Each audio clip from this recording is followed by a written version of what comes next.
네, 우선 우리의 찬양과 경배를 받으시고 우리의 작은 신음에도 응답하시는 좋으신 하나님 아버지께 큰 영광의 박수를 올려드리면 어떨까요? 우선 오늘 우리 IGM 주일 대예배에 참석해 주신 우리 성도 여러분 한 분 한 분을 진심으로 환영합니다. 혹시 오늘 우리 교회에 처음 나오신 분 계세요? 네? 없죠? 안 계시죠? 있어요?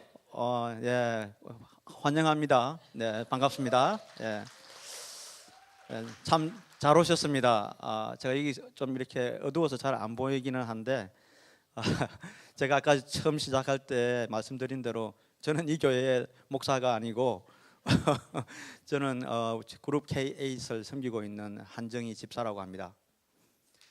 예. 예. 목사님이 아까 말씀드린 대로 선교 여행 중이라 저희 교회는 그룹의 리더분들로 섬기는 분들이 목사님이 안 계실 때 이렇게 가끔 이렇게 말씀을 전합니다. 혹시 부족하고 제가 떨리는 마음으로 서 있습니다만은 널리 이해해 주시고 정말 이렇게 하나님이 주시는 음성이다 생각하시고 여러분 마음에 받아가실 수 있으면 좋겠습니다. 지난주일에 목사님께서 서두 말씀에 목사님께서 설교를 하시면서 서두 말씀에 그런 말씀을 하셨습니다. 앞으로 한 8주간에 걸쳐서 저희들이 사도 바울에 대해서 집중적으로 알아보겠다라는 이런 이야기를 하셨습니다.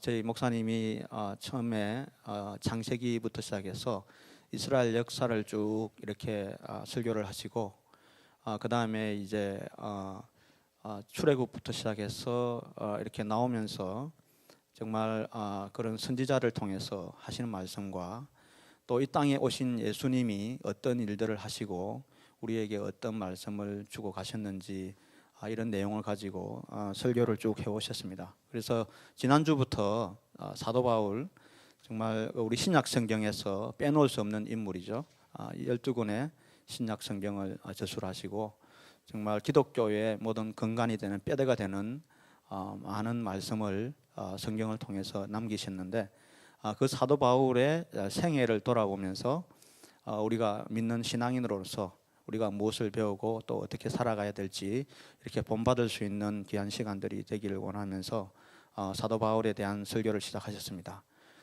지난주에 어떤 말씀을 하셨는지 혹시 기억나시는 분 있으세요? 여러분 머릿속에 이렇게 하얗게 될지 모르겠지만 제 머릿속도 지금 하얗게 되는 것 같아요.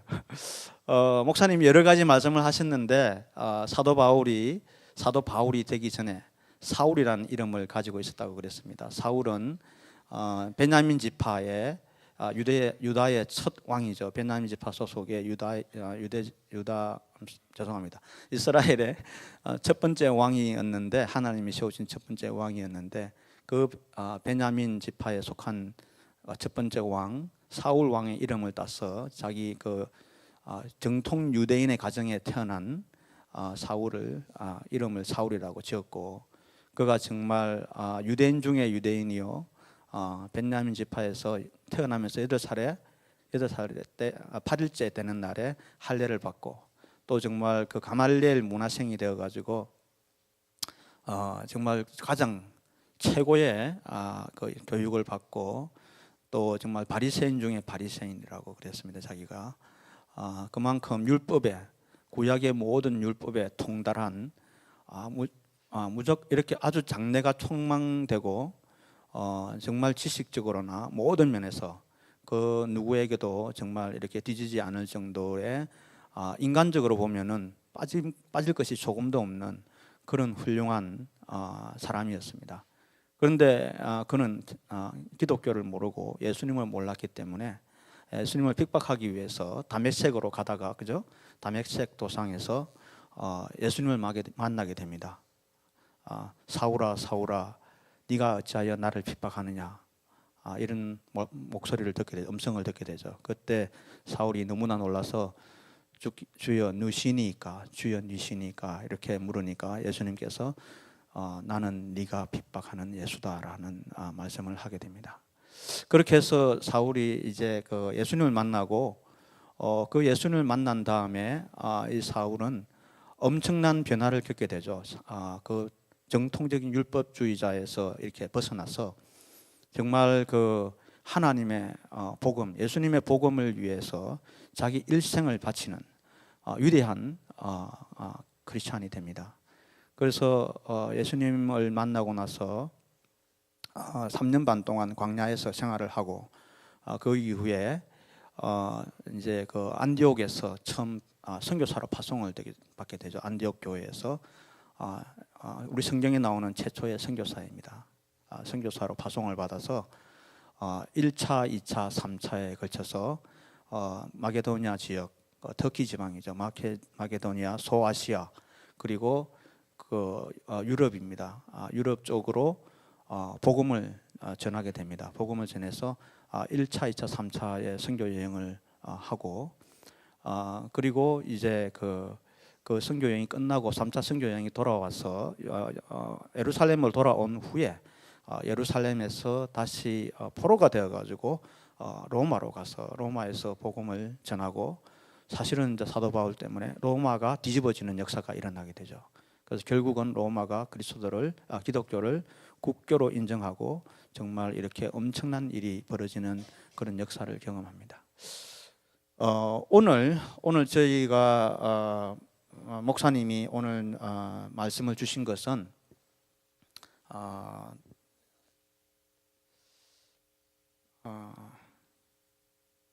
죄송합니다. 그 목사님이 제가 이제 요즘 무지 바빠요. 제가 엔지니어로 또 매니저로 이렇게 회사 일을 하고 있는데 목사님 전화가 이렇게 왔더라고요. 목사님 전화 오면 겁이 나요. 이게 한 집사님 이렇게 하면 겁이 나는데 설교를 부탁을 했어요. 부탁을 하면서 목사님 어떤 말씀을 전해야 됩니까?라고 이렇게 여쭤보니까 오늘 그 본문 주보에 나와 있는 대로 그 지금 그 빌립보서 3장 1절로 9절 말씀을 이렇게 저한테 줬어요. 이 말씀을 가지고 설교를 하라 이렇게 말씀하셨어요. 그래서 이게 굉장히 한번 이렇게 읽어보니까 너무 부담스러운 거예요. 이게 그 지금 현재 내가 살고 있는 삶하고 굉장히 좀 동떨어져 있는 느낌이 드는 겁니다. 그래서 나는 지금 막 회사 일 때문에 제가 그 반도체 관련 일을 하는데 저기 물건을 만들어 가지고 그걸 회사에서 물건을 만들어서 우리 고객한테 줬습니다. 근데 고객이 그거를 사용을 해서 실제 사용하고 있는데 그게 문제가 막 터지는 거예요. 그래가지고 작년 연말에 저기 미얀마가 아니죠. 그 말레이시아 처음 가봤는데 말레이시아 페낭이라는 데도 갔다 오고 연초부터 뭐 정신이 없어가지고 이렇게 하고 있는데 이 말씀을 전하라고 그러고 내 마음속 기쁨은 없는데 기뻐하라는 설교를 해야 되고 이게 참 정말 당황스럽기도 하고 이렇게 힘든 좀 그런 마음이었습니다. 근데 순종하는 마음으로 제가 오케이 그래도 목사님이 시켰으니까 제가 뭐 설교를 준비하는 과정에서 저한테 사실은 이제 큰 은혜가 되고 또 여러분과 이렇게 말씀을 전하게 되어서 참 감사하게 생각합니다. 아까 그 로마에서 사도 바울이 이제 제수의 신분이 됐다고 그랬잖아요. 그 제수의 신분이 돼서 사실은 이 사도 바울은 결코 기뻐하거나 그걸 할 수 있는 형편이 아니었습니다. 현실적으로 보면은.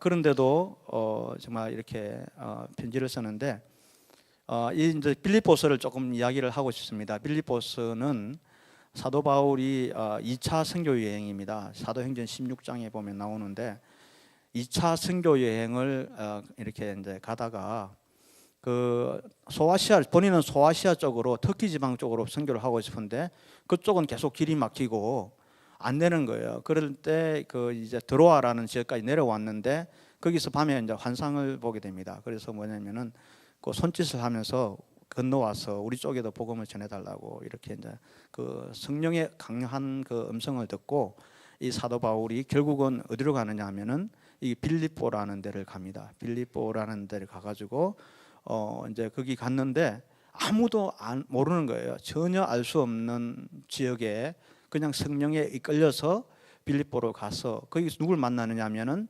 자주장사 누구죠? 에? 여자. 에? 크게 이야기해 주세요.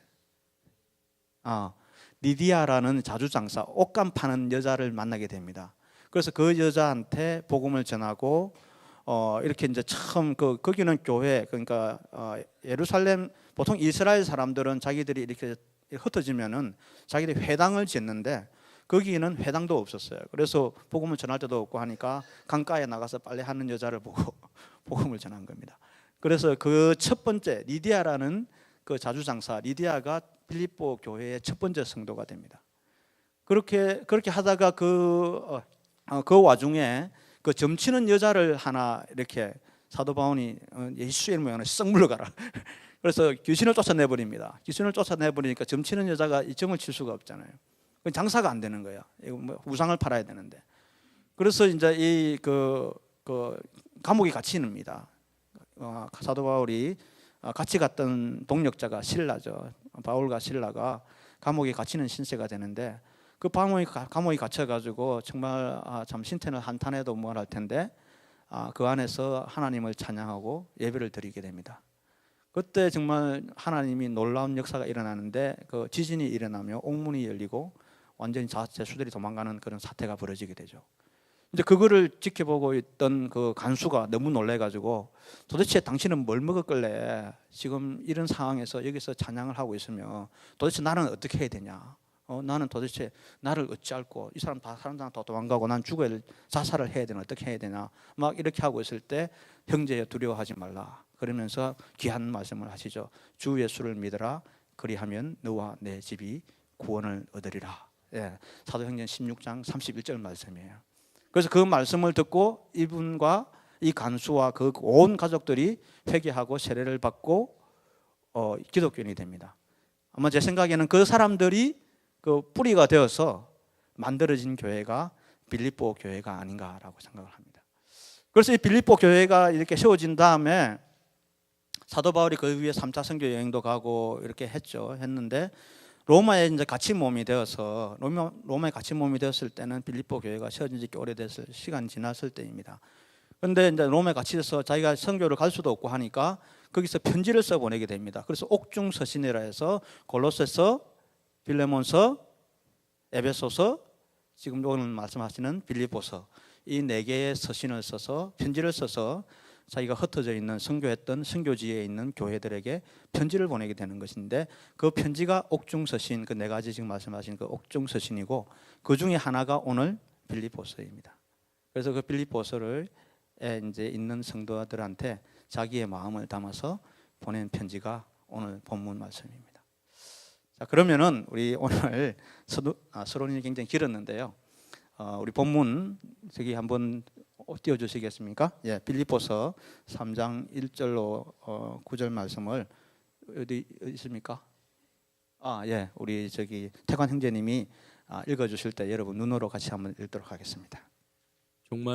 정말로 나의 형제들아 주 안에서 기뻐하라. 너희에게 같은 말을 쓰는 것이 내게는 수고로움 없고 너희에게는 안전하니라. 개들을 삼가고 행악하는 자들을 삼가고 손할례 당을 삼가라.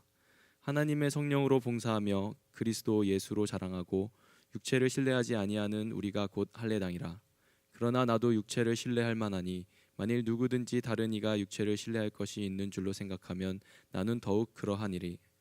내가 8일 만에 할례를 받고 이스라엘의 족속이요 베냐민의 지파요 히브리인 중에 히브리인이요 율법으로는 바리새인이요 열심으로는 교회를 핍박하고 율법의 의로는 흠이 없는 자로라.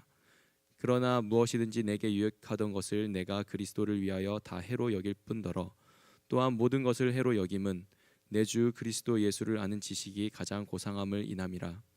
내가 그를 위하여 모든 것을 잃어버리고 배설물로 여김은 그리스도를 얻고 그 안에서 발견되어 함이니 내가 가진 의는 율법에서 난 것이 아니요 오직 그리스도를 믿음으로 말미암은 것이니 곧 믿음으로 하나님께로서 난 의라. 아멘. 아멘. 여러분 인생을 살아가면서 여러분 인생 가운데 기뻤던 일, 언제가 가장 기뻤습니까? 기쁜 일을 하면은 머릿속에 떠오르는 시간이 있나요? 예? 여러분 마음속에 떠오르는 생각들이 있을 겁니다. 뭐 저도 인생을 살아오면서 나이가 지금 50올해 내신데 뭐 기쁜 일이 있던 일이 없겠습니까? 참 많이 있었던 것 같아요. 제가 짚어보니까 내가 처음 원하던 대학에 이렇게 입학했을 때 어릴 때는 제가 기억이 잘 안 나고요. 제가 생각을 해보니까 그 되게 추운 날에 막 이렇게 막 오후 6시 겨울이었는데 오후 6시가 넘어서 벽에 이렇게 합격자를 붙이는데 거기 막 합격자를 확인하기 위해서 막 이렇게 막 어깨를 밀면서 막 들어가서 자기 이름이 붙어 있는 것을 확인하는 순간 제가 그때 참 이렇게 되게 기뻤던 것 같아요. 그 고등학교 때 고생하고 해가지고 그때 그런 적도 있었고 또 결혼식 날 신랑 입장할 때 신부가 오늘 없는데 그 이렇게 하얀 드레스를 입고 이렇게 정말 이렇게 이쁜 아내가 이렇게 서 있는 이렇게 그걸 보면서 이렇게 딱 이렇게 들어갈 때 기분이 좀 괜찮지 않습니까? 네, 상당히 그때도 기분이 좋고 되게 기뻤던 것 같아요. 그리고 그 첫 아이를 낳았을 때 제가 그 우리 딸이 이제 지금 24살이 됐어요. 참 많은 시간이 흘렀는데 무지 힘들게 애를 낳았거든요. 새벽 4시인가 이게 처음에 병원에 들어갔는데 오후 한 3시쯤 애를 자연분만을 애가 낳았는데 와이프가 고생을 무지 많이 했어요. 근데 내가 너무 기뻐가지고 막 뛰어가가지고 거기 뭐지 굴비하고 미역인가 그걸 이렇게 사들고 와가지고 뭐 할 줄은 모르지만 그걸 해주고 싶은 마음에 그렇게 들고 왔던 그런 기억도 있습니다. 기억도 있고 미국에 이민 왔을 때 한국에 이렇게 한국에서 열심히 살았죠. 열심히 살았지만 이렇게 그래도 여기서 그것도 제일 좋은 직장이었어요. AT&T 벨랩에 취직했다 그러면은 진짜 꽤 괜찮은 잡이었습니다. 그때 그렇게 막 이렇게 한국에서 살다가 내가 미국에 한번 살아보겠다고 이렇게 막 이민 가방 하나 들고 쫄래쫄래 눈이 엄청나게 왔는데 그 눈이 온 것도 아랑곳하지 않았어요.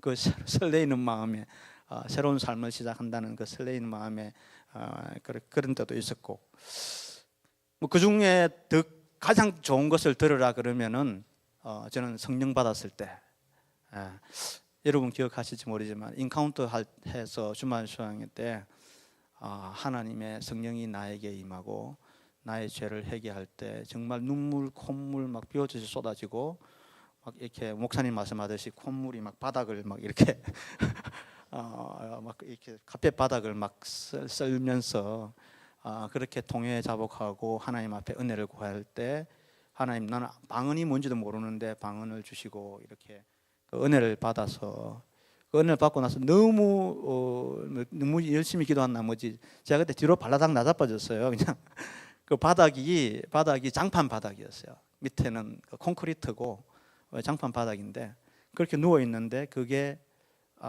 딱딱하게 느껴지는 게 아니라 마치 구름 위에 둥실둥실 떠 있는 것 같은 그런 마음을 느꼈던 그런 시기도 있었던 것 같습니다. 그런데 지금 이제 제가 이런 말씀을 드리니까 여러분 머릿속에도 여러분이 언제 내가 행복했던가 내가 기뻤던가라는 생각들이 떠오를 텐데 이 뒤돌아보면은 그 기쁨이라든지 그 즐거움이라는 것 또 세상이 줬던 것 내가 추구하던 어떤 목표를 달성했을 때 이루었던 것들 그 모든 것들이 시간이 지나고 나서 보면은 내 마음 속에서 그것이 점점 이렇게 이렇게 사그러져 간다 그러나요? 이렇게 그 감동이나 그 감정을 지속할 수는 없는 것이라는 거죠. 그게 어떤 순간적이고 그거는 우리 삶 가운데서 하나의 과거의 추억으로 기억으로 사라져 버려진다는 것이 사실인 것 같아요. 그러면 기쁨의 반대말은 뭘까요? 기쁨의 반대말 슬픔? 그죠? 슬픔, 괴로움, 아픔, 고통, 절망 여러 가지 말로 표현되겠죠. 또 우울함 뭐 이런 것도 될 수 있겠습니다. 그래서 요즘 수많은 사람들이 우리가 정말 이 캘리포니아 땅에, 이 미국이라는 좋은 나라에 이렇게 좋은 환경에 살아가고 있지만은 수많은 사람들이 우울증에 시달려서 항우울제 그 약을 찾고 있다고 그럽니다.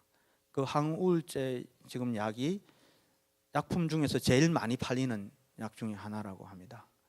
그만큼 우리가 살아가는 인생이 어떻게 보면 힘들고 어렵다는 이야기가 될 수도 있겠습니다. 자, 그러면은 예수를 믿는 우리들은 우울증에 빠지지 않고 또는 정말 힘들고 고통스러운 이 현실 가운데서도 정말 기뻐하며 살아갈 수 있을까요? 여러분 어떻게 생각하십니까? 아멘이 영신동찼네요. 우리 한번 짚어보도록 하겠습니다. 오늘 본문 말씀 3장 1절에 이런 말씀이 나옵니다. 종말로 나의 형제들아 주 안에서 기뻐하라. 너희에게 같은 말을 쓰는 것이 내게는 수고로움이 없고 너희에게는 안전하니라. 여기 종말로 그랬는데 사실은 번역은 조금 오류가 있지 않나라는 생각을 해봅니다. 그 주석도 보다 그렇고요. 끝으로 결론적으로 이런 말은 아닌 것 같아요. 왜냐하면 빌립보서 4장까지 있으니까 3장에서 시작하니까. 그러니까 그 끝으로라기보다는 at the bottom line, 결론적으로 이야기하면 이거보다는 진짜 중요한 이야기인데, 왜냐하면은 사도 바울이 그 1장과 2장에서도 계속 기뻐하라는 말을 수도 없이 하고 있거든요. 또 3장 시작하면서 또 기뻐하라고 이야기를 하니까 그래도 네가 기뻐하라 이런 뜻인 것 같아요. 그래서 번역을 하자면은 내가 아무리 몇 번 강조해서 반복해서 말해서 너희들한테 잔소리처럼 들릴지 모르겠지만 궁극적으로 그래도 나의 형제 자매 여러분 주 안에서 기뻐하십시오. 이것보다 더 성도들의 삶을 안전하게 지켜주고 좋은 것은 없습니다 라는 표현으로 이렇게 번역할 수 있겠습니다. 아까 말씀드린 대로 보통 사람 눈으로 보면은 사도 바울은 로마 감옥에 갇혀 있게 되고 또 언제 사형 선고가 떨어져서 이 사람 형장에 이슬로 사라질지도 모르는 불안하고 불행하고 정말 걱정스러운 환경 속에 있습니다. 그러니까 결국 이 편지를 쓸 당시에도 사도 바울의 입장은 결코 기뻐할 수 있는 형편처지는 아니었다는 거죠. 그런데 말씀드린 대로 이 빌립보서에는 총 11번에 걸쳐가지고 기뻐하라, 기뻐 이런 말이 나오고 있습니다. 기쁨의 성경이라고도 말씀을 하는데요. 어떻게 해서 이 사도 바울이라는 사람은 그런 안 좋은 환경 가운데서도 자기 자신만 기뻐하는 것이 아니라 다른 사람들에게도 기뻐하라고 이렇게 수없이 정말 잔소리하듯이 이렇게 말을 할 수 있을 것 같습니까? 근데 여기서 한 가지 이렇게 쉽게 넘어가기 쉬운 부분이 있는데 우리가 주목해야 되는 것은 주 안에서 기뻐하라는 겁니다. 아까 제가 말씀드린 대로 내가 세상을 살아가면서 내가 세상적인 어떤 그 물질적인 것이라든지 아니면 성취라든지 어떤 목표를 달성했기 때문에 거기서 오는 것 때문에 기뻐하라는 것이 아니라 주 안에서 기뻐하라라고 지금 권면하고 있거든요. 여러분 제가 아까 회사 일을 생각하면은 아주 힘들다 그랬습니다. 근데 제가 이거를 쓰면서 어떤 기억이 떠올랐냐면은 작년에 우리 그 목사님 그 우리 환갑이라고 저희 교인들이 다 이렇게 모여서 이렇게 같이 예배도 드리고 우리 목사님께 감사의 말씀도 드리고 또 성도들끼리 이렇게 떡을 떼고 이렇게 같이 행복한 시간을 보냈는데요. 근데 그때 저는 우린 테이블 저 뒤에 어사인 데가 있었는데 거의 참석을 못했어요. 뭘 하느냐 그랬냐면은 기억나실지 모르지만은 그 그레니 그 댄스라고 제가 할머니 복장을 하고 이렇게 치마를 입고 이렇게 위에 옷을 이렇게 걸치고 이렇게 여자 분장을 하고 나와서 이렇게 같이 춤을 이렇게 준 적이 있습니다. 근데 우리 크리스찬 집사님이 저한테 연락이 전화가 온 거예요. 전화가 와서 목사님 이번에 이런 일이 있는데 이걸 좀 해보지 않겠냐라고 제안을 하셨어요. 근데 저는 선뜻 거기에 대해서 예스라는 답을 하기가 굉장히 어려웠습니다. 여러분 제가 보시다시피 제가 그래도 괜찮은 사람이거든요.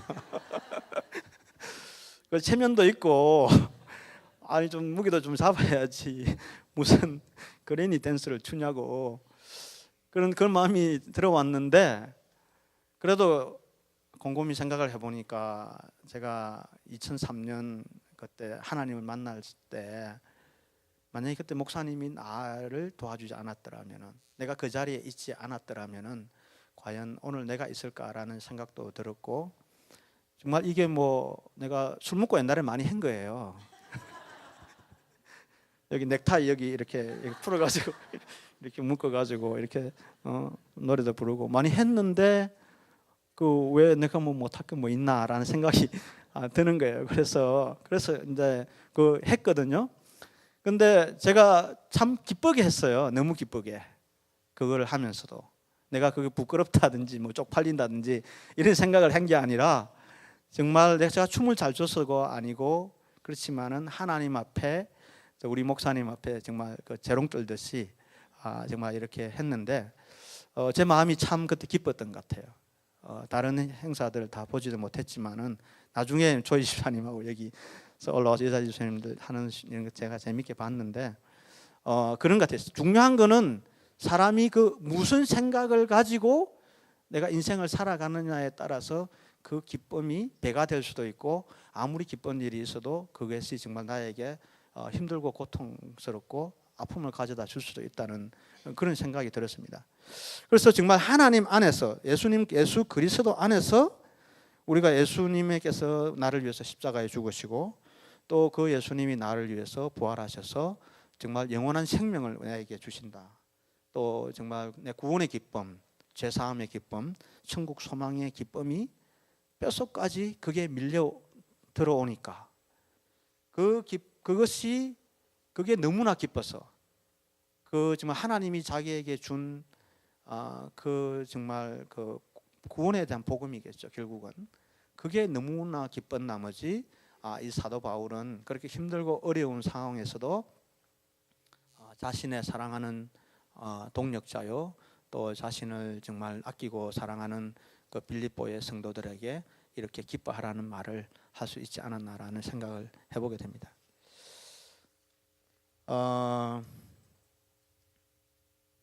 그런데 제가 말씀드린 대로 우리가 그 기쁨을 지속한다는 게 참으로 이제 어렵다고 말씀을 드렸습니다. 그 기쁨을 지속하는 것이 어려운 이유가 2절에 이렇게 나와 있다고 저는 보는데요. 그 우리 2절을 다시 한번 볼까요? 2절에 어떻게 되어 있냐면은 개들을 삼가고 횡악하는 자들을 삼가고 손 할례당을 삼가라 이렇게 되어 있습니다. 여기 손 할례당을 삼가라라는 내용 부분에 개역 성경을 보니까 몸을 상해하는 일을 삼가라라고 이렇게 풀어서 설명을 해놨는데요. 사실은 좀 굉장히 거친 말입니다. 사도 바울이 이 당시에는 그 개들이라든지 그 다음에 행악자, 몸을 상해하는 자, 이 사람들이 다 뭐냐면은 그 교회 공동체 안에 들어와 있는 유대 율법주의자들을 일컬어서 사도 바울이 하는 말입니다. 이 개들이라 그러면은 이미지가 별로 안 좋잖아요. 우리도 그렇게 생각하는데 유대 사람들도 이 개에 대해서는 굉장히 혐오 동물로 생각하는 겁니다. 그러니까 우리가 이렇게 애완용으로 키우는 그런 개의 개념이 아니라 길거리에 돌아다니는 이게 주인도 없는 어떤 그 이렇게 그 들개들이나 막 이렇게 그 자기가 필요한 것을 얻기 위해서 막 물어뜯는 그런 종류의 개를 의미하는 거예요. 그래서 사도 바울이 그 교회에 들어와 있는 유대 율법주의자들을 향하여 개들이라고 이렇게 거친 표현을 쓰면서 경고의 메시지를 보내고 있는 것입니다. 우리 교회는 유대 율법주의자는 없잖아요, 그죠? 그러면은 이걸 우리가 어떻게 풀고 해석을 할 것인가? 제가 생각할 때는 여기서 말하고자 하는 내용은 우리가 신앙생활을 하면서 정말 우리는 오직 예수님을 믿고 예수 때문에 내가 어떤 존재라는 걸 깨닫고 신앙생활을 해야 되는데, 우리가 신앙생활을 하다 보면은 내가 하는 나의 의가 나타날 수가 있잖아요. 그러니까 나는 이런 뭐 봉사를 하고 있으니까, 또 우리 인카운터도 하지만은 인카운터에서 나는 이렇게 열심히 지금 뭐 찬양팀에서 뭐 부엌에서 어디서 이렇게 섬기고 있는데, 저 집사님은 왜 저래 그냥 아무것도 안 하고 있는 거야? 와서 저기서 뭘 하는 거지? 이런 마음이죠.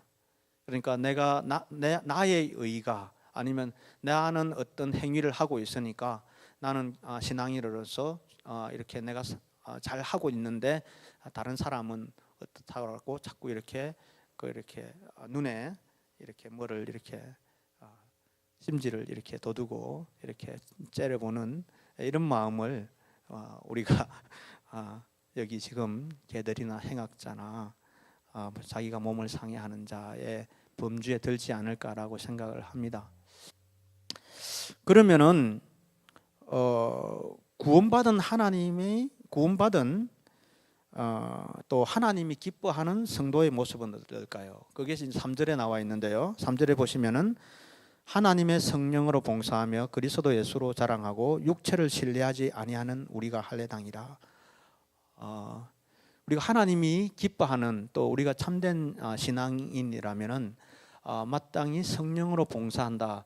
여기 봉사한다는 말은 저기 제가 갈도를 쳐서 넣어놨는데요. 사람을 향해서는 봉사한다 할 때는 우리가 서비스를 똑같은 단어를 씁니다. 서비스 하지만은 하나님을 향하여 봉사할 때 우리가 예배를 드린다도 서비스죠. 그래서 하나님을 향한 성령의 봉사는 우리가 성령으로 예배한다는 뜻입니다. 그 신령과 진정으로 예배한다는 뜻이 되겠죠. 그래서 정말 우리가 정말 올바른 신앙인이라면은 신령과 진정으로 하나님께 예배를 드리고 또 하나님을 사랑하고 이웃을 사랑하는 그런 마음을 가지고 성령 충만한 삶을 사는 사람을 우리가 성령으로 봉사하며 이렇게 말씀드릴 수 있겠습니다. 그리고 그리스도 예수로 자랑하고 육체를 신뢰하지 아니하는 자, 오직 예수 그리스도만이 나의 주님이시고 나의 모든 것 되신다는 아까 우리 조희명 지사님의 기도 내용대로 그것이 아마 결국은 하나님께서 기뻐하시고 또 정말 하나님을 믿는 올바른 신앙인의 자세라고 보시면 될 것 같습니다. 근데 살아가다 보면 그게 잘 안 되는 게 문제인 것 같아요. 저를 보더라도 제가 이 자리에 서서 이렇게 이야기를 하지만은 막상 제가 여기 앉아서 예배를 드리면은 항상 이렇게 돌아서서 인사하잖아요. 인사하면 제가 어디로 갈까요? 눈이 잘 모르겠죠. 와이프한테? 와이프한테 안 가요. 와이프한테는 매일 보니까 안 가고 우리 가정교회 식구들이 왔나 안 왔나를 체크해요. 그래서 뒤쪽에 앉아 있거든요. 주로 앉아 있는데 이렇게 이제 봅니다. 보면서 아니 얘들이 지금 몇 시인데 아직 안 나타난 거야. 지금 서창을 예배 시창을 시작하고 지금 무슨 예배를 드리는데 아니 다 안 오고 지금 뭐 하고 있는 거야. 이런 마음이 내 속에서 이렇게 올라오는 거예요. 그러니까 내가 은혜를 가로막는 거죠, 이게. 그러니까 나의 의가 나도 모르게 이렇게 올라오는 겁니다. 그래서 이거를 참 제가 억누르기가 무지 어려웠어요. 그래서 하나님 앞에 참 이게 기도합니다. 하나님 제발 제가 이런 마음을 품지 않도록, 무슨 일이 있었겠지, 아침에 좀 늦잠을 잤겠지, 그래도 온 것만 해도 얼마나 감사한 일이야, 이런 마음을 가지면 되는데 이렇게 그 마음 속에 그런 마음이 들어올 때마다 참 안타까운 때가 한두 번이 아닙니다. 근데 실제로 아까 제가 저만 그렇겠습니까? 여러분도 그럴 것이고 우리 사도 바울도 그랬던 것 같아요. 근데 지금 사도 바울이 거기 4절부터 보시면은 사도 바울이 내가 아무리 그렇게 이야기를 해도 여러분 가운데서도 잘 안 와닿을 수도 있어요. 야, 그거는 사도 바울이니까 그렇지. 사도 바울은 예수님이 택한 제자고 정말로 이방인 제자로 택하고 그 정도로 정말 쓰시는 분이니까 그렇지. 나같이 그냥 평범한 신자가 어떻게 정말 그렇게 항상 성령 충만하고 그렇게 살아갈 수 있을까라고 생각을 할 수도 있고요. 정말 여러분이 추구하는 인생의 목표가 있을 거 아니에요.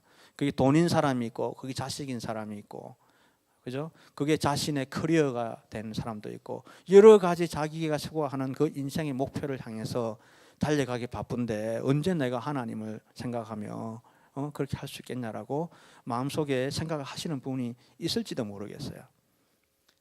그런 분이나 저 같은 사람한테 사도 바울이 이제 이야기를 하는 거예요.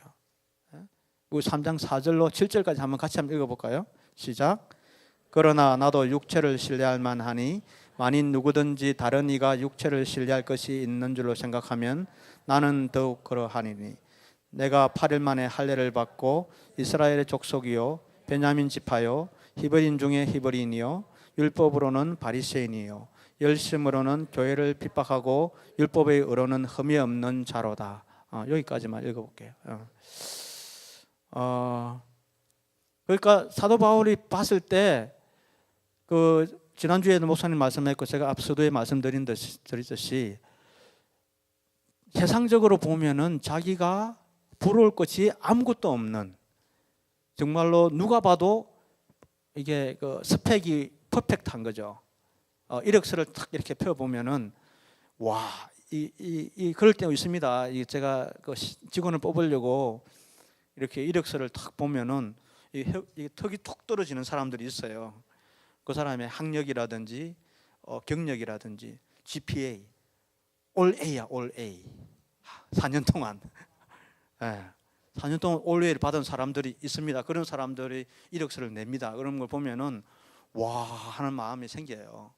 근데 우리는 이 지금 사도 바울이 뭐 8일 만에 할례를 받았고 뭐 이스라엘 족속이고 베냐민 족속이고 뭐 이런 이야기를 들으면은 실감이 안 나, 나한테는. 그죠? 뭐 나는 이스라엘 백성이 아니니까, 이스라엘 사람이 아니니까 실감이 안 나는데 이스라엘 사람이 이 이야기를 딱 보면은 진짜 이게 턱이 툭 떨어지는 거예요. 세상에 이런 사람도 있느냐라고 할 정도로 정말로 그 스펙이 완벽한 그런 사람이에요. 근데 이 사람이 7절에 와서 7절에 보면은 그러나 무엇이든지 내게 유익하던 것을 내가 그리스도를 위하여 다 해로 여길 뿐더러. 그리고 8절에 하면은 또한 모든 것을 해로 여기면 내 주 그리스도 예수를 아는 지식이 가장 고상함이라. 내가 그를 위하여 모든 것을 잃어버리고 배설물로 여기면 그리스도를 얻고 그 안에서 발견되려 함이니. 굉장히 이상한 거예요.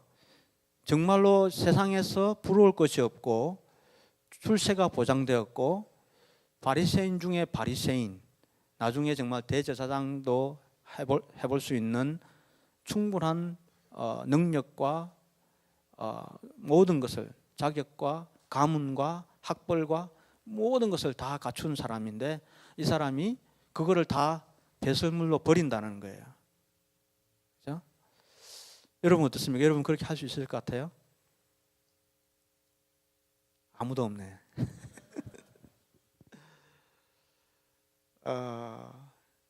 제가 부닥쳤던 내용입니다. 저한테 던진 질문이에요. 한정희, 너는 이게 대해서 네가 설교를 해야 되는데 너 이 질문에 대해서 어떻게 답할래? 그거예요. 그래서 제가 꽤 오랜 시간을 저 스트러글링을 했습니다. 왜? 제가 현실이 보이잖아요.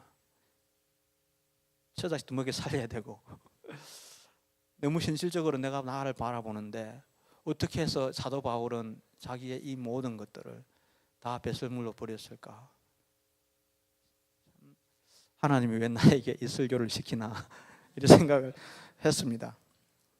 근데 제가 그래서 좀 찾아봤어요. 정말로 왜 사도 바울은 그럴 수 있었을까? 나는 못할 것 같은데. 이렇게 답을 찾아보니까 사도 바울이 그 모든 것을 배설물로 버릴 수 있었던 것은 그리스도 예수가 그 자기가 생각했던 그 무엇보다도 크고 중요하고 위대하고, 여기 성경에서는 고상하다 그랬어요. Jesus is the best. 그러니까 예수님이 최고라는 거예요. 예수님이 최고라는 것을 이 사람이 알았기 때문에 그것을 버릴 수 있었다라는 거예요. 그러면은 질문합니다. 저와 여러분은 여러분의 인생에서 예수 그리스도가 최고입니까? 다시 묻겠습니다. 여러분은 그리스도가 여러분의 인생에서 최고이십니까? 아멘. 아멘 하신 분은 그대로 될지어다. 제가 이 답변을 가지고 혼자 스트러글링 하면서 보니까 더 깊이 들어가니까 세 가지로 나누어집니다. 왜 사도 바울이 예수를 최고로 여길 수 있었나? 그건 첫 번째 뭐냐면은 내 주 그리스도를 아는 지식입니다.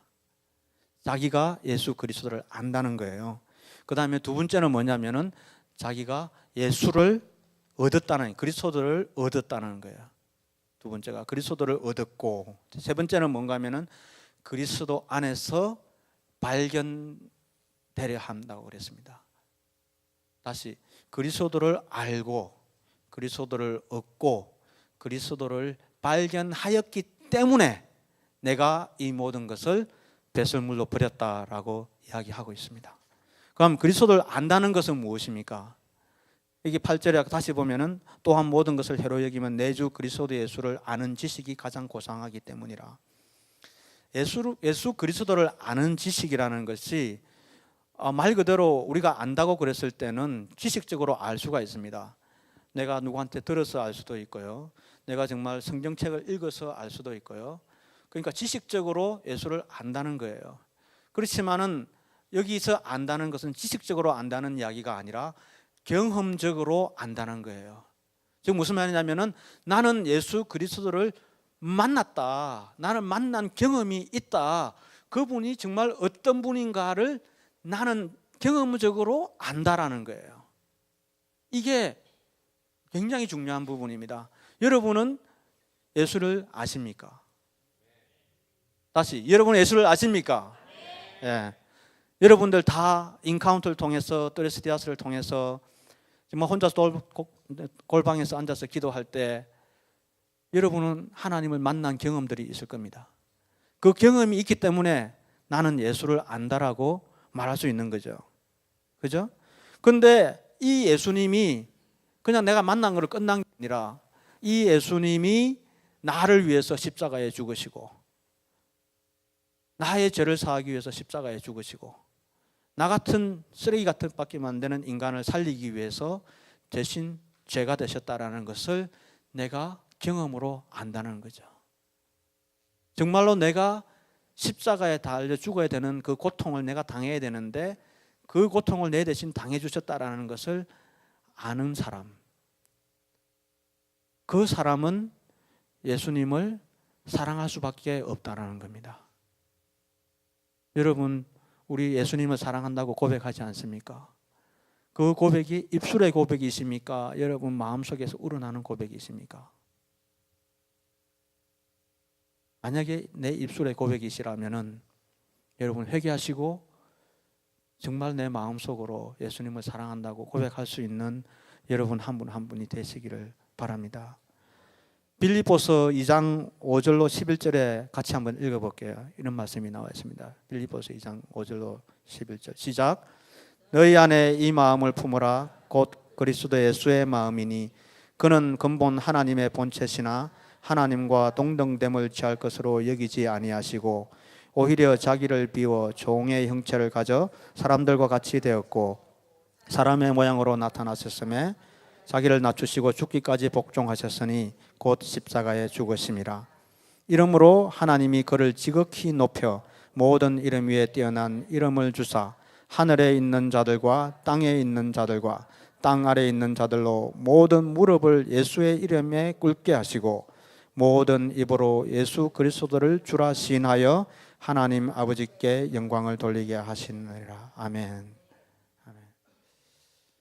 예, 그 말씀드린 대로 예수를 안다는 것은 지식적으로 아는 것이 아니고 내가 개인적으로 예수를 안다는 것이라는 것을 여러분이 꼭 기억하시기 바랍니다. 그죠? 그 다음에 두 번째, 그리스도를 얻는 것. 그리스도를 얻는다라는 것. 내가 그를 위하여 모든 것을 잃어버리고 배설물로 여기면 그리스도를 얻고 이렇게 되어 있습니다. 얻는다는 것은 뭐 여러 가지가 있습니다. 그죠? 여러분 살아가려면은 많이 필요하죠, 뭐가. 그죠? 다 모든 것이 누구한테 옵니까? 하나님한테 온다는 거 믿습니까? 내가 열심히 일하죠. 열심히 일하지만은 내가 열심히 일한다고 되는 건 아니더라고요. 누군가의 도움이 없으면은 안 되더라고요. 하나님이 보내시는 사람의 도움이 필요하고 직접적으로 간접적으로 하나님의 도움이 없이 되는 일은 없는 것 같습니다. 제가 10년 전에 이렇게 나갔잖아요. 10년 전에 다니던 회사를 잘 다니는 회사를 관두고 새로운 벤처 회사로 나갈 때 하나님이 그때 아브라함의 축복을 허락하신다는 그 말씀을 받고 너무 들떠가지고 이렇게 나간 거 아니에요. 그러니까 나가가지고 한 몇 년 지나면은 이게 잘 될 줄 알았어요. 그래서 우리 교회를 위해서 헌금도 좀 하고 또 잘 되면은 선교사님도 수고하시는데 선교지에 이렇게 물질도 후원하고 이런 생각을 가지고 정말 들뜬 마음으로 시작했는데 해가 지나가는데도 이 회사가 자라지를 않는 거예요. 이게 크지를 않아요. 그러니까 내 마음에 섭섭한 마음이 들어오는 거예요. 하나님한테. 아니 하나님 어떻게 약속하셨잖아요. 근데 왜 안 줍니까? 이런 마음이 내 마음속에 들어오는 거예요. 근데 하나님이 언제 나보고 몇 년도에 준다고 했어? 안 했잖아. 근데 내 마음에 자꾸 그런 생각이 드는 거예요. 그런데 지금 회사가 굉장히 어려운 상황에 있지만은 비용 뒤에 땅이 굳어진다고 또 이런 힘들고 어려운 과정을 통해서 그 기초를 단단히 하고 또 키워나갈 것이라는 그런 믿음이 마음속에 있습니다. 그래서 10년 만에 다시 그 아브라함의 축복을 다시 붙잡았어요. 거의 놓칠 뻔하다가 거의 떠내려갈 뻔하다가 다시 붙잡아 올려서 다시 하나님 앞에 회개하고 새로운 마음으로 하나님 약속, 진실하신 하나님 약속을 믿고 하나님이 주실 것을 믿고 다시 달려가려고 합니다. 그런데 여기서 그리스도를 얻는다라는 것은 제가 말씀드린 대로 세상에서 얻는 축복, 자녀, 물질, 뭐 직장 이런 것도 해당되겠습니다만은 그보다 뭐냐 하면은 여기서 그리스도를 얻는다는 것은 우리 영혼의 구원이에요. 우리는 어차피 썩어질 육신을 가지고 이 세상을 살아갑니다.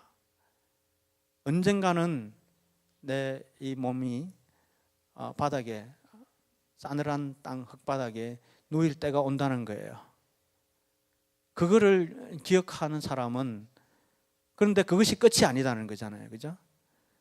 그게 끝이 아니라 내가 정말 하나님 앞에 예수 그리스도의 의를 오집고 예수님의 보혈의 피를 뒤집어 쓰고 내가 하나님 앞에 예수님을 내 주인으로 영접할 때 주님께서 나에게 의의 옷을 입혀주시고 내가 너를 내 아들이다, 내 딸이다라고 인쳐주시고 성령으로 인쳐주시고 내 하나님의 아들, 딸로 자녀 삼아 주었기 때문에 내 그 믿음을 가지고 하나님 아버지 앞에 당당히 서서 천국 들어갈 수 있다라는 이 믿음을 이 영원한 생명을 내가 얻었다라는 것을 기억해야 한다는 거죠.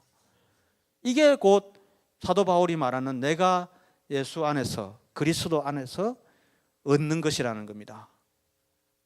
우리는 속물근성이 있어서 그냥 내가 먹고 사는 거에 너무 바빠요. 그죠? 그렇지만은 내가 분명히 구원받았고 내가 분명히 천국의 하나님 아들이고 하나님의 딸이라는 사실을 확신을 가지고 있으면서도 우리가 매일같이 이거를 기억하고 생각하는 것이 아니고 잊어버리고 살아간다는 거예요. 그게 그렇기 때문에 자꾸 내가 이렇게 떨어지고 이렇게 점점 하나님으로부터 멀어지는 일이 벌어진다는 거예요. 그래서 여러분은 무엇을 잡아야 되느냐 하면은 구원의 확신, 그것을 날마다 잡아야 됩니다. 아멘.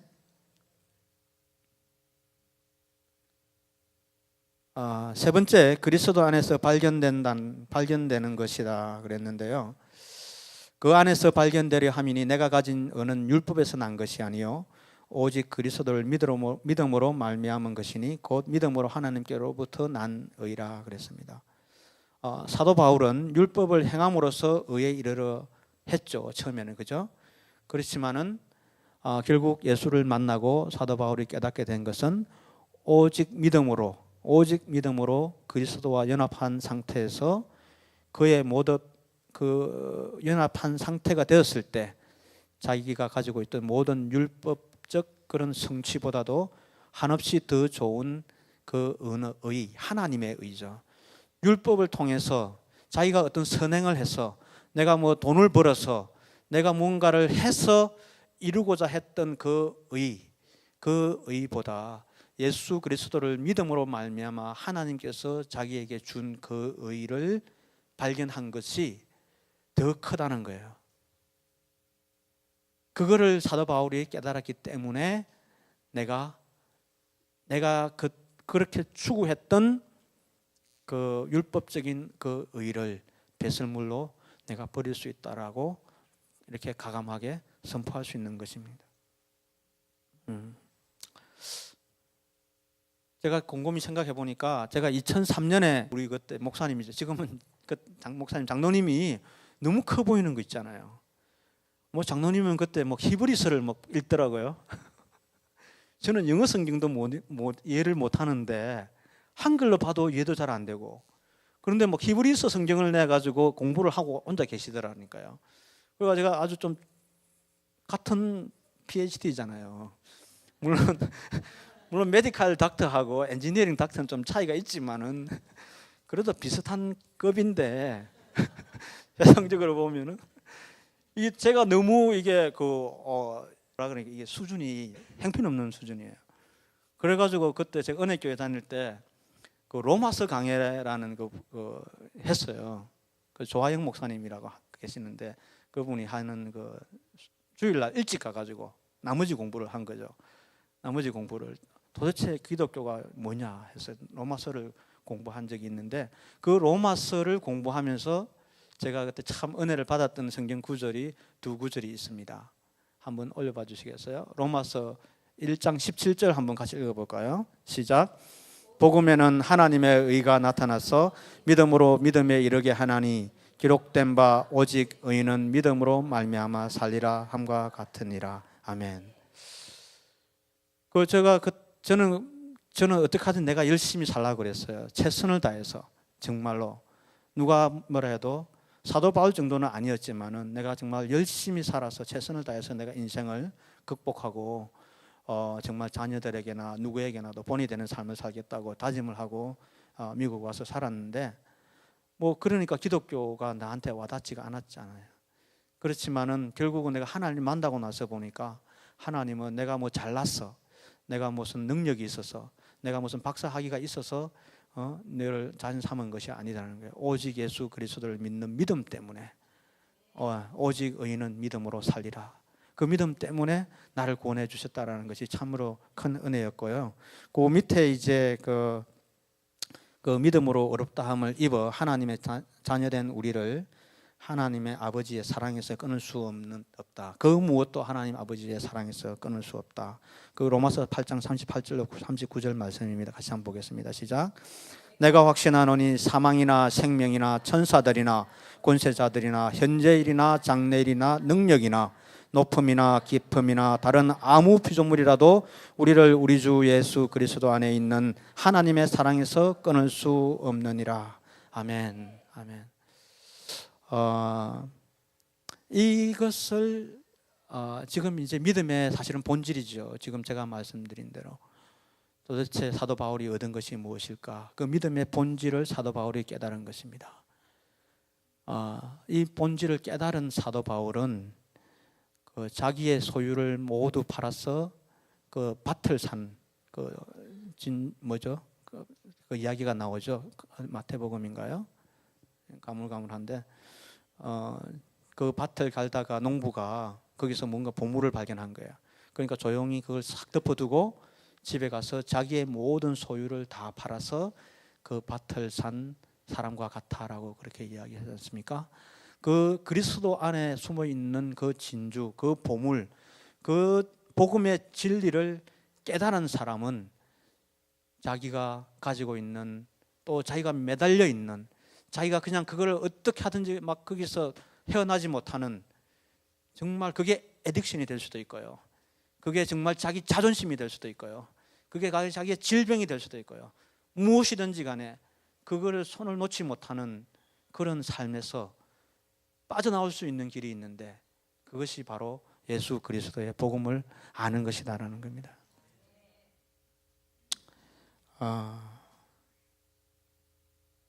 이번 수요 성경 공부 때 김선우 집사님이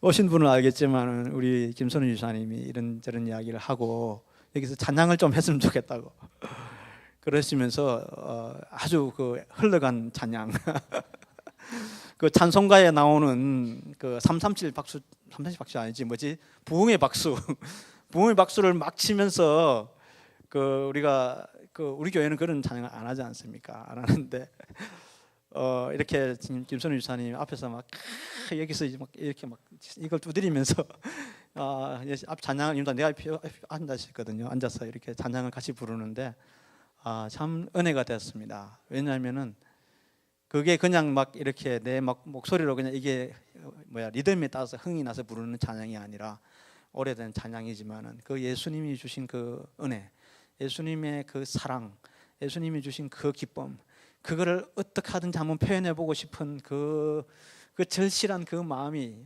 저한테 느껴지는 것 같았어요. 그러니까 이렇게 눈물이 막 이렇게 건성건성하는 모습을 보는데 나도 같이 울지는 못하고 같이 찬양을 이렇게 진짜 마음 담아서 제가 했던 것 같아요.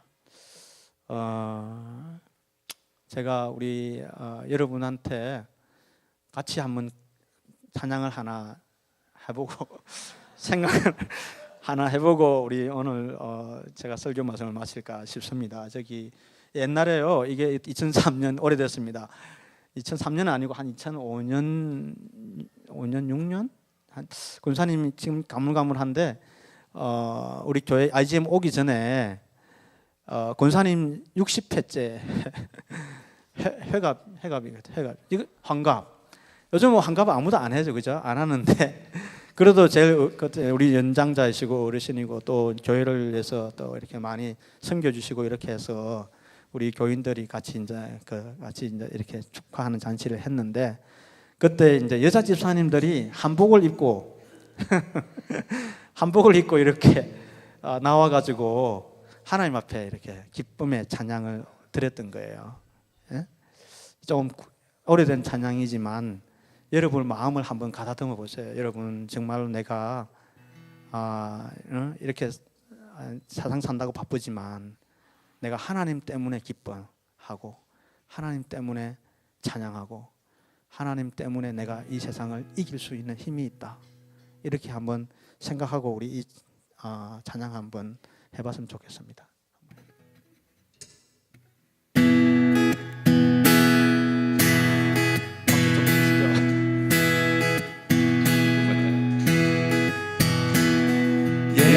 예수님이 좋은 것 어떡합니까?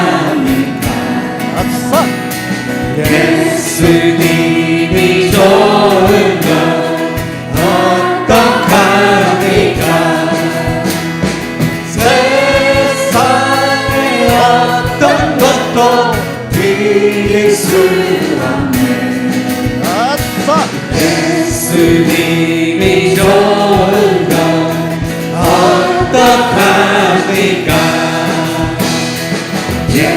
예수님이 좋은 걸 어떡합니까?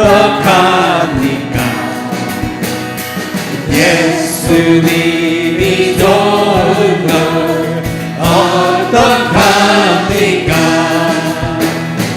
날 위해 십자가를 지신 예수님,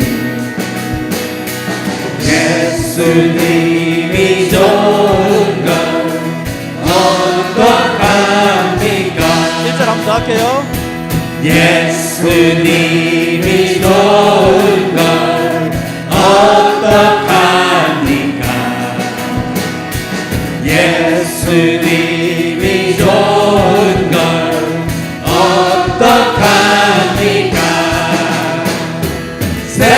세상의 어떤 것도 이길 수 없네. 예수님이 좋은 걸 어떡합니까? 아멘, 아멘, 아멘. 제가 이제 이런 설교를 드리면은 제가 생각을 해봤어요. 우리 성도님들이 과연 모든 것을 배설물로 버릴 수 있을까? 그래도 힘들겠죠. 그래도 힘들 거라 생각을 합니다. 제가 은혜 받고 얼마 되지 않아서 집에 진열장에 아껴둔 게 있었어요. 그게 뭐였느냐면은 값비싼 양주였습니다. 값비싼 양주 이야기하니까 눈이 반짝반짝 하신 분이 몇 분 계세요. 그 값비싼 양주를 가지고 있었는데 은혜 받고 나서 그거를 다 끄집어내 가지고 그 싱크대에다가 부어버렸어요. 한 병씩 한 병씩. 그걸 보니까 발렌타인 30년 산도 있고 무슨 꼬냑 엑소도 있고 거기요 이렇게 부으니까 그 향기가 코로 이렇게 싹 스며드는데 근데 그게 아깝지 않더라고요. 신기한 게. 근데 그거를 제가 부으면서 하나님 앞에 감사했어요. 하나님, 내가 이거 안 하겠습니다. 그리고 그 이후로 제가 술 안 먹었어요. 네? 여러분 마음속에 말씀드린 대로 결단하시기 바랍니다. 나는 알 수 없지만 하나님은 여러분을 아시지 않습니까? 여러분 마음속에 무슨 아픔이 있는지, 여러분 마음속에 무엇을 내려놓아야 되는지, 무엇을 배설물로 버려야 되는지를 여러분도 아시고 하나님도 아시지 않습니까? 그거를 내려놓을 수 있는 여러분이 되시기 바랍니다. 우리 집에 가면요, 화장대 거울에도 그렇고 화장실의 거울에도 그렇고 뭐 달력에도 붙어있고 오만 대 붙어있는 슬로건이 하나 있어요. 차 안에 백미러에도 붙어있고. 이건 제 아내가 써놓은 겁니다. 제가 쓴 게 아니에요. 제목이 뭐냐면 하나님을 더 알고 기뻐지게 하는 2018년 이렇게 적혀 있어요. 처음에 내가 피식 웃었습니다. 아니 쓰려면은 좀 더 구체적으로 자세히 적지 왜 이렇게 부품하게 그렇게 멋있게만 적어놨냐, 내 속으로 그렇게 생각했어요. 그런데 지금 올해 1월 지금 오늘이 28일인가요? 나도 모르게 매일 아침 눈 뜨면은 잠들기 전에 그게 눈에 보입니다. 그게 참 감사한 거예요. 여러분 목사님 말씀에 순종해서 여러분 기도 제목 하나씩 다 적어 놓으셨죠? 적어 놓으셨죠? 안 적어 놓으신 분은 오늘이라도 결단하시고 거울에 화장대에 차에 이렇게 다 적어 놓고 진심으로 하나님 앞에 기도하시기 바랍니다. 저의 기도 제목은, 올해 기도 제목은 누군가가 나에게 한정이 너 회칠한 무덤, 너 회칠한 무덤이라고 말할 때 회칠한 무덤이라고 이야기 안 하겠죠. 근데 누군가가 나에게 옳은 소리 할 때 화내지 않고 겸허하게 받아들이고 내 자존심 죽이겠다라는 것이 올해 저의 첫 번째 기도 제목입니다. 여러분 보시고 혹시 내가 지나가다가 잘못하는 거 있으면 회칠한 무덤이라고 꼭 이야기해 주시면 감사하겠습니다.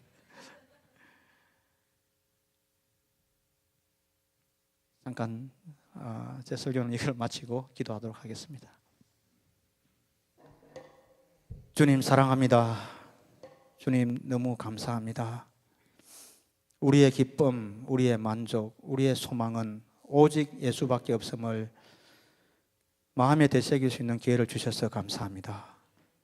세상 삶이 힘들고 고통스러워도 슬픔이 많아도 나를 위해 십자가 지시고 나를 의인으로 불러주시고 구원해 주신 주님의 은혜를 기억함으로써 이 세상 이기는 강자가 되게 하시고 성자가 될 수 있도록 우리 IGM 교회 성도 한 분 한 분을 축복해 주시옵소서. 올 한 해에도 사도 바울처럼 하나님을 더 알고 사랑하며 내 주 예수 그리스도를 아는 지식이 가장 고상하다고 고백하며 주 안에서 기뻐하는 삶을 살아갈 수 있도록 인도해 주시옵소서. 주님, 이 시간 한 주간 주님께서 저희 성도님들에게 허락하신 물질 중에서 구별하여 주님 앞에 올려드립니다.